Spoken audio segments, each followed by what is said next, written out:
After literally 10 minutes of Mr. Preston and Mr. Logan saying, "Whoa," and "dude," the professor began to explain, "Time travel, if I can find the correct point in time, then I should be able to, well, make things better." "I suppose it's like we're in that excellent movie," chuckled Mr. Logan. "Back to the Future?" replied Mr. Preston. "No, that excellent movie. Back to the Future 2? Time Bandits? Time Cop? Terminator? Groundhog Day?" Excellent. "Groundhog Day. Groundhog Day." The box let out a loud bleep as the professor gave it a heavy thump. "This damn thing's so dependent on the maths used to calculate where the Earth is at any one point in time and space, that it's almost random where we'll end up, or even how long the time window will stay open. That last one was the shortest I've had yet." Although obviously apprehensive of our situation, I think Mr. Preston and Mr. Logan were too excited to really pay attention. But they were far less excited when I asked what his longest stay was, and the professor replied, "About 15 years. I was stranded in ancient Egypt for so long. They had me build them a steam-powered robot. You should have seen the things they had it build. Yes, wonderful things. It was like I was Thoth incarnate, or the modern Prometheus. Speaking of which, robot, have a look around, see if you can find anything to make a fire." War das gerade eine Anspielung auf irgendwas?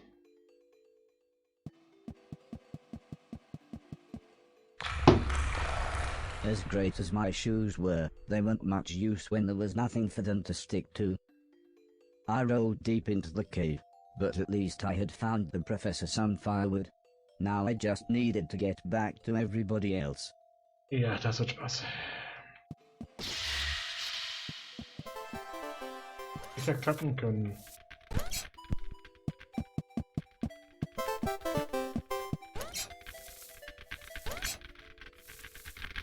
It may seem ridiculous, but I really did fall this far into the cave.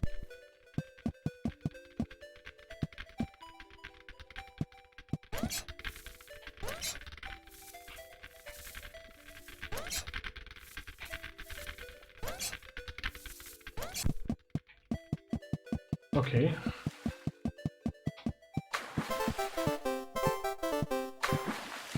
Ich hoffe auf ein paar gute Speicherpunkte.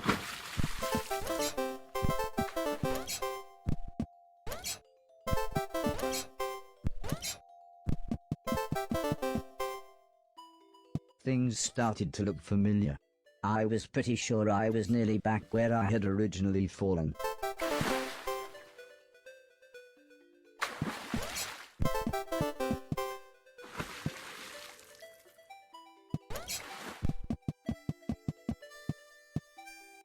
Everybody warmed themselves by the fire.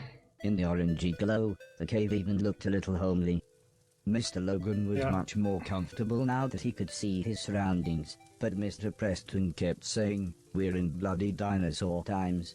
The professor laughed. He pointed out that there was 65 million years between dinosaurs and the emergence of man. But that just made Mr. Preston panic about possible dinosaur ghosts. I got the feeling Mr. Logan had heard this kind of talk before, as he sighed when he said, "Oh, I suppose you believe in ghosts as well now, do you?" "Well, yeah," said Mr. Preston. "Barry's missus says this bloke who works with her uncle reckons his brother saw one. Fact." And with that, he began to tell the most amazing story I had ever heard. He explained how there was a man traveling through the Black Wall Tunnel who saw a young motorcyclist stood by a smashed-up motorbike. The man stopped, so the motorcyclist told him an address, but when he got in the back of the car, he fell silent, clearly in shock. "This isn't a ghost story," interrupted Mr. Logan. "This is called giving someone a lift." Mr. Preston was annoyed. Mr. Logan's stupid joke had ruined his train of thought. The brother of a bloke who works with Mrs. Silton's uncle gave a young motorcyclist a lift after a crash outside the Black Wall Tunnel. I said, just happy to be part of the conversation. "Yeah, that's it," said Mr. Preston as he explained that when the man arrived at the address, the motorcyclist had vanished. He said the man, not knowing what else to do, knocked on the door of the house.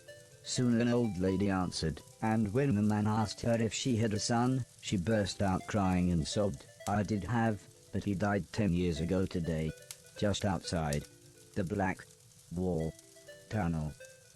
I couldn't believe my audio sensors. This was concrete proof of the afterlife. I mean, Mr. Logan did point out that the story was from a children's TV show called Grange Hill, but you can't argue with the facts. Soon, the professor had finished inputting whatever data his box needed. "Robot," he said, "we need to be outside for my computations to be truly accurate. Find us an exit from this platonic allegory. The cave. Find us a way out."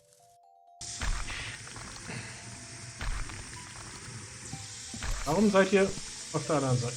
Jetzt ist mich nicht links.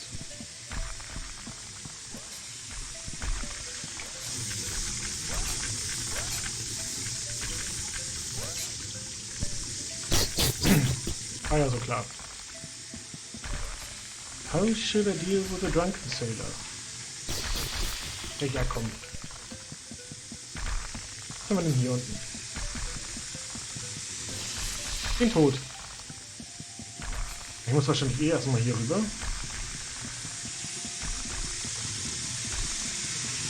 Da komme ich nicht weiter. Da oben komme ich nicht hin.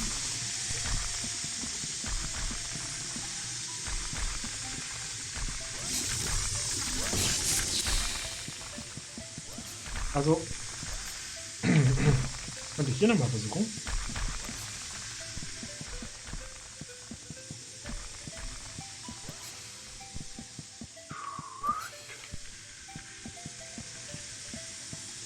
Schöne Sprünge hinzulegen.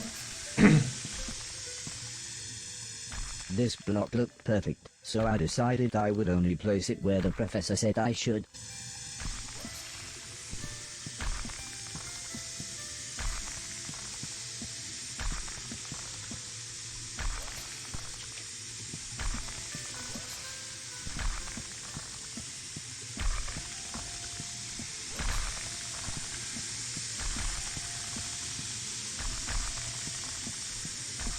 Oh, guck mal, Dinosaurier-Skelett. Und ich laufe jetzt so lange damit rum, bis er mir sagt, wohin, oder was?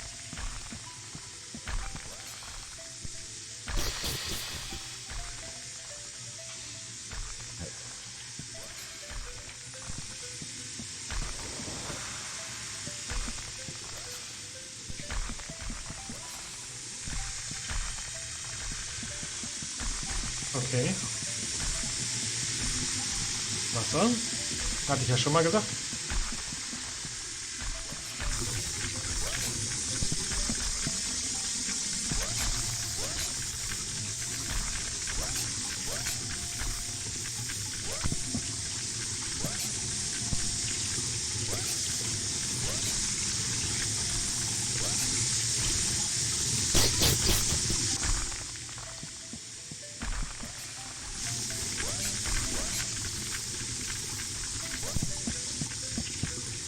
Da komme ich nicht durch.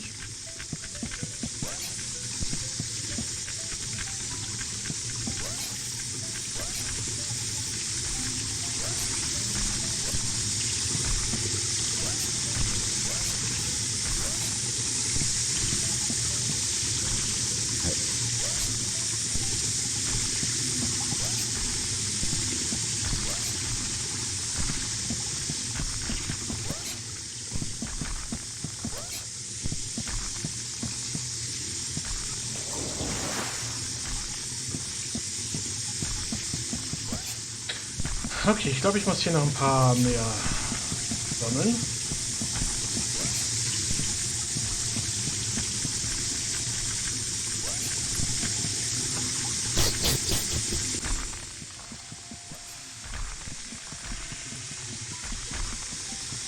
Schade, dass das nicht der richtige Weg war.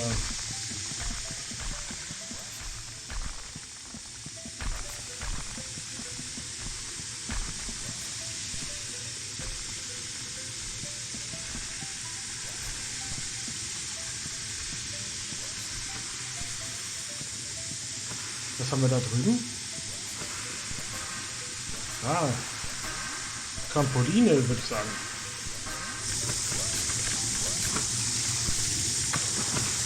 Gut.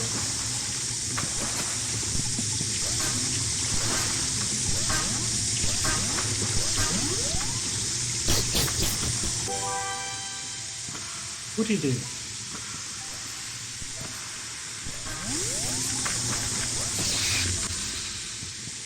Ich laufe mal über diese Orks.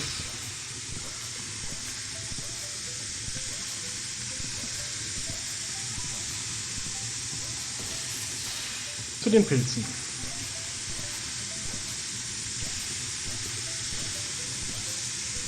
Und warte den Stein ab, danke.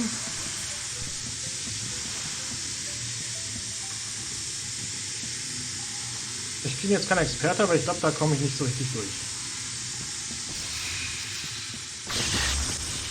Ich gehe erstmal tot.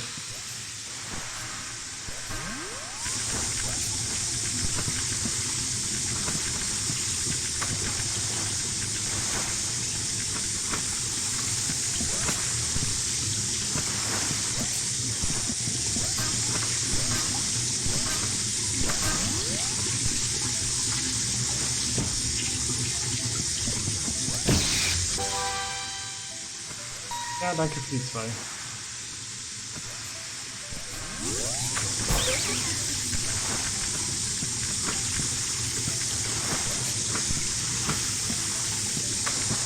Wobei ich den einen gerade direkt verloren habe.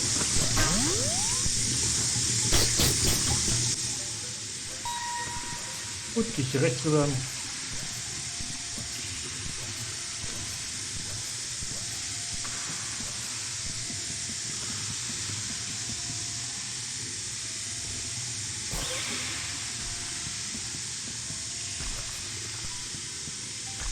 Ich habe gerade gesagt, ich gehe rechts rüber und bin links rüber, ne?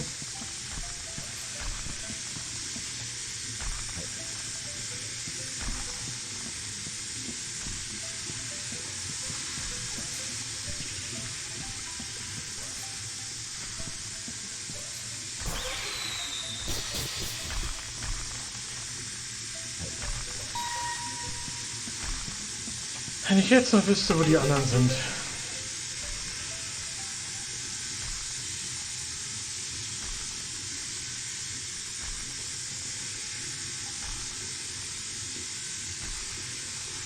Wo sind die denn? Ah.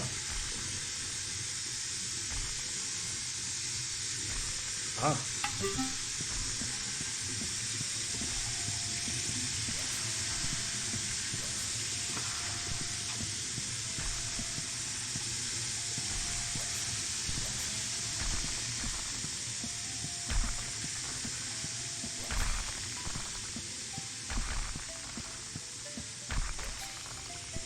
Ah, ich wusste es.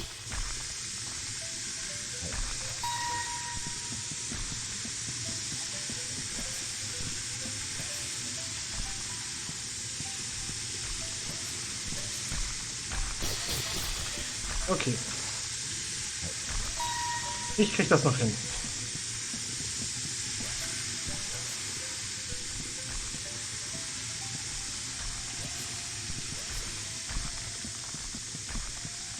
Dass wir dann noch weiterkommen hier.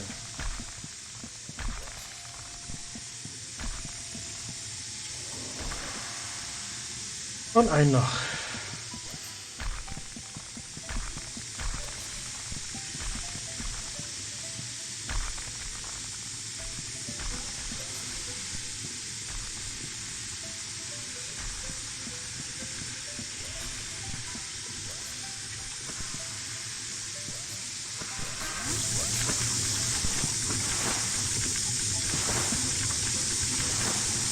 Der hier ist.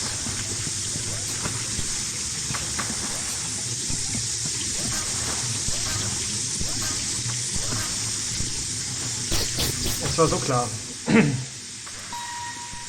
Oder?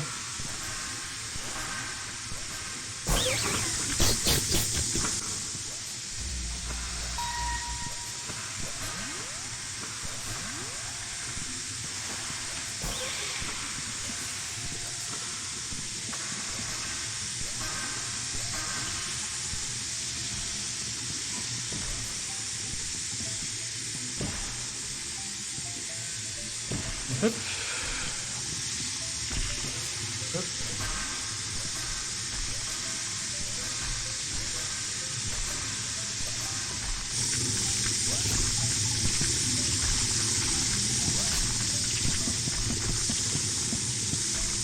Und hab ihn.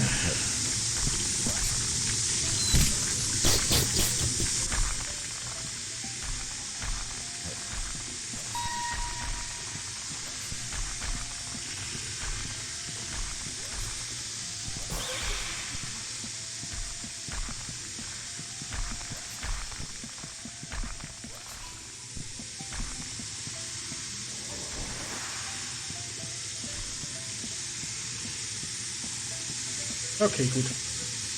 Tilted, danke. Well, I've reversed the polarity of the neutron flow, so, here we go, said the professor as the glowing light surrounded us again.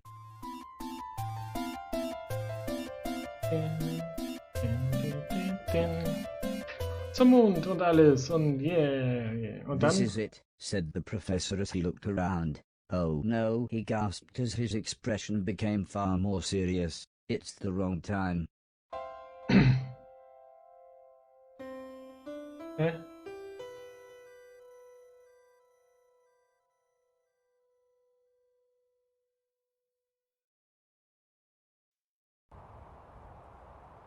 Okay, wo kommen wir jetzt an? We had appeared in another barren desert. I was Zeitreise zum beginning to Beispiel. think that the past was made of nothing but sand. The professor looked concerned as he examined his box. It was then that we realized we were completely surrounded. Ups. The men seemed to think I was some kind of god, or, as it turned out, some kind of sacrifice. Du hast auch echt ein Glück, Horace, ey. Dann schauen wir mal, wie wir da rauskommen. The stalactite above me looked quite unstable, like it was ready to come down.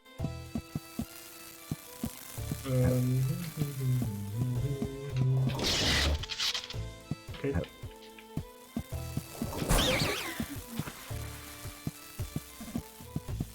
Ich hätte mal eine Frage.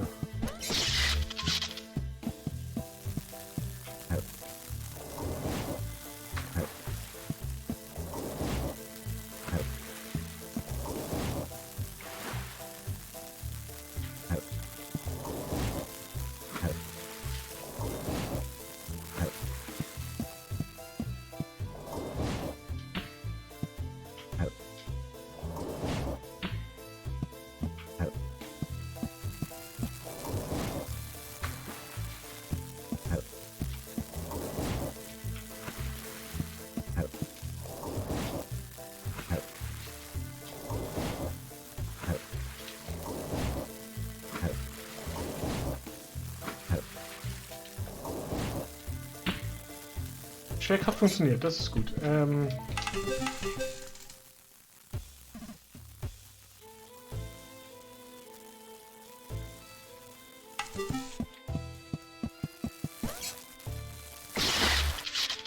Hä?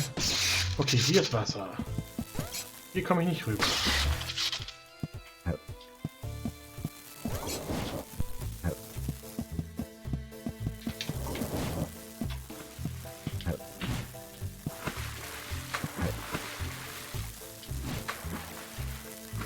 Ach.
komme ich nicht längs. Okay, ich versuche nochmal.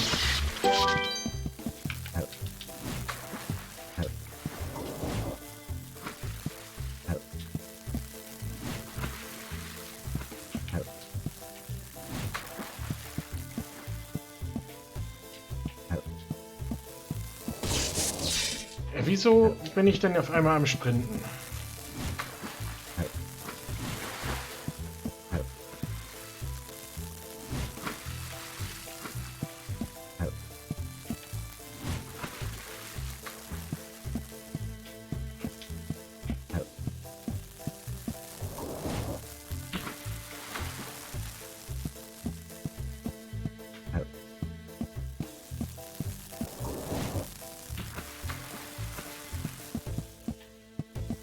Jetzt muss ich doch eigentlich irgendwie...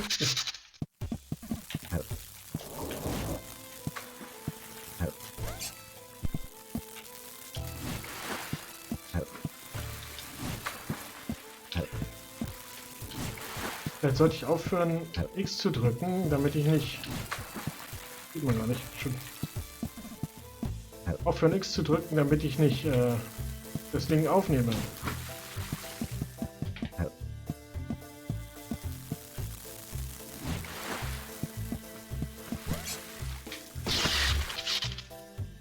Kein Schimmer, was ich da tun soll.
Echt jetzt?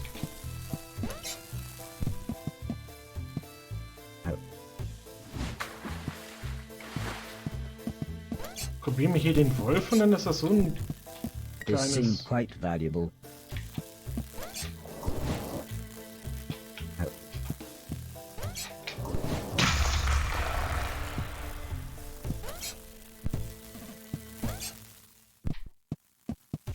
Okay, gut.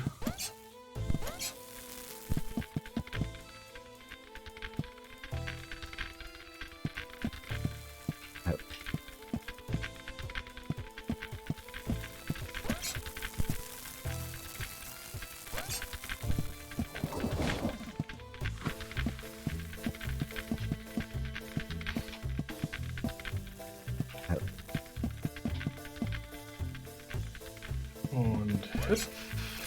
Gut.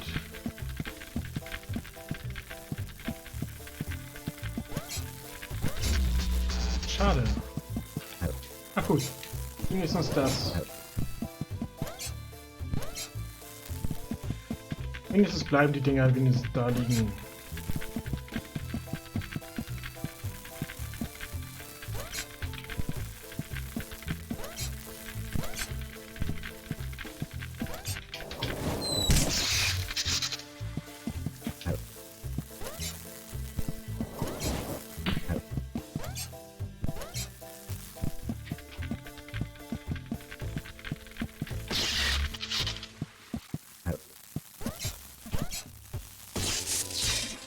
Okay, gut.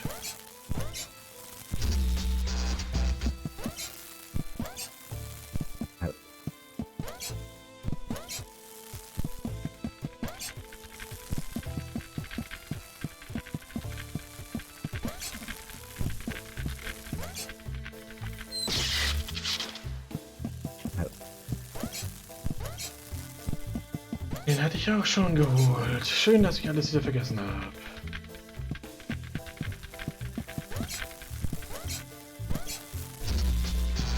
Schön, dass ich zu doof bin, das Ding da zu springen.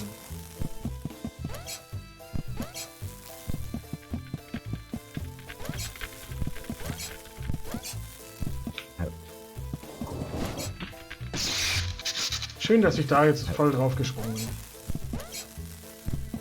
Hüp, hüp.